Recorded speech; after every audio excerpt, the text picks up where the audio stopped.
अब बात करेंगे एक ऐसे संगीतकार की जो रहे तो गुमनामी के अंधेरों में, पर उनकी धुनें लोगों की ज़बान पर आज भी चढ़ी हुई हैं। 30 वर्षों के करियर में एक तमिल और एक भोजपुरी फिल्म को मिलाकर उन्होंने कुल 35 फिल्मों में संगीत दिया।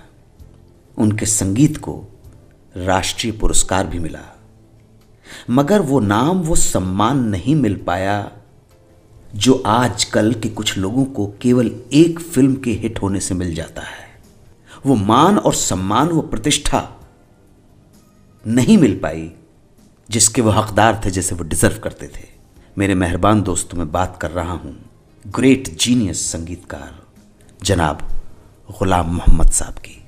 35 से ज़्यादा फिल्मों में संगीत देने के बावजूद लोग उन्हें नौशाद के असिस्टेंट के रूप में ही ज़्यादा जानते थे। सैड, जबकि वो नौशाद साहब से उम्र में 12 साल बड़े थे और ये गुलाम मोहम्मद साहब ही थे जो नौशाद साहब को उस्ताद झंडे खां के पास लेकर गए थे। उनकी सिफारिश पर ही झंडे खां ने नौशाद को ऑर्गन बजाने के लिए नियुक्त किया था। और किस्मत की मार देखिए, संयोग देखिए कि बाद में उन्हें ही नौशाद का असिस्टेंट बनना पड़ा। गुलाम मोहम्मद बीकानेर के थे, राजस्थानी लोक संगीत सुनते हुए बड़े हुए थे। परवरिश भी ऐसे ही माहौल में थी जहाँ संगीत था, कलाकारी थी। शिक्षा बहुत कम हुई थी, बचपन से ही संगीत का शौक था, उसी में डूबे हुए थे। और संगीत की दीवानगी का नतीजा ये हुआ कि वो एक नाटक कंपनी के साथ जुड़ गए।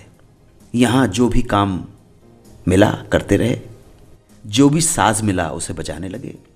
ज़रूरत पड़ने पर मेकअप करके खड़े हो जाते और एक्टिंग कर डालते। फिर मूक फिल्मों में उनकी आमद हुई, जहाँ वो तबला, ढोलक, पखावज, खंजरी जैसे साज बजाते थे। और जब टॉकी फिल्में आईं तो गुलाम मोहम्मद साहब को एज एन इंस्ट्रूमेंटलिस्ट भी काम मिलने लगा। 1943 में आई फिल्म मेरा ख्वाब से वो संगीतकार बने। उनकी बहुत सी फिल्मों के गाने बहुत लोकप्रिय हुए, लेकिन इसके बावजूद गुलाम मोहम्मद साहब फ्रंट लाइन के संगीतकार नहीं बन पाए। राष्ट्रीय पुरस्कार से सम्मानित फिल्म मिर्ज़ा गालिब के संगीत को सुनकर स्वतंत्र भारत के प्रथम प्रधानमंत्री पंडित नेहरू ने भरपूर तारीफ की, बहुत प्रशंसा की। गुलाम मोहम्मद साहब बहुत खुश तो हुए, पर तब तक इतना संघर्ष देख चुके थे कि प्रशंसा सुनने की उनकी आदत खत्म हो गई थी। वो धुनें तो कमाल की बनाते थे, लेकिन उसके लिए कमाल की चर्चा और कमाल की तालियां उन्हें नहीं मिलती थी। इसलिए मिर्ज़ा गालिब के संगीत को जब राष्ट्रीय पुरस्कार मिला तो उन्होंने इस पुरस्कार की तरफ ज़्यादा तवज्जो नहीं दी। इसके बाद जब वो पाकीज़ा का म्यूज़िक डायरेक्शन दे रहे थे तो उन्हें विश्वास था कि पाकीज़ा उनकी किस्मत बदल देगी और उन्हें वो मिलेगा जिसके वह हकदार थे। लेकिन पाकीज़ा को बनने में लग गए 14 साल और 1972 में पाकीज़ा रिलीज़ हुई।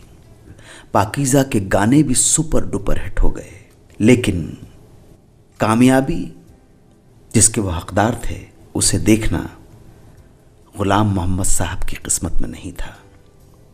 वो इस फिल्म की रिलीज से 4 साल पहले ही 17 मार्च 1968 को इस दुनिया को छोड़कर चले गए। वापस आकर बताऊंगा एक रोज दिलीप कुमार को देखकर क्यों चीख पड़ी सायरा बानो और उसके बाद खूब रोई वो क्यों। ये दिलचस्प किस्सा सुनाऊंगा थोड़ी देर में। आप सुनते रहें सुहाना सफर विद अन्नू कपूर, सिर्फ 92.7 बिग एफएम पर। सुनते रहिए रेडियो का number 1 show Suhana suffer with Annu Kapoor, सिर्फ 92.7 बिग एफएम पर।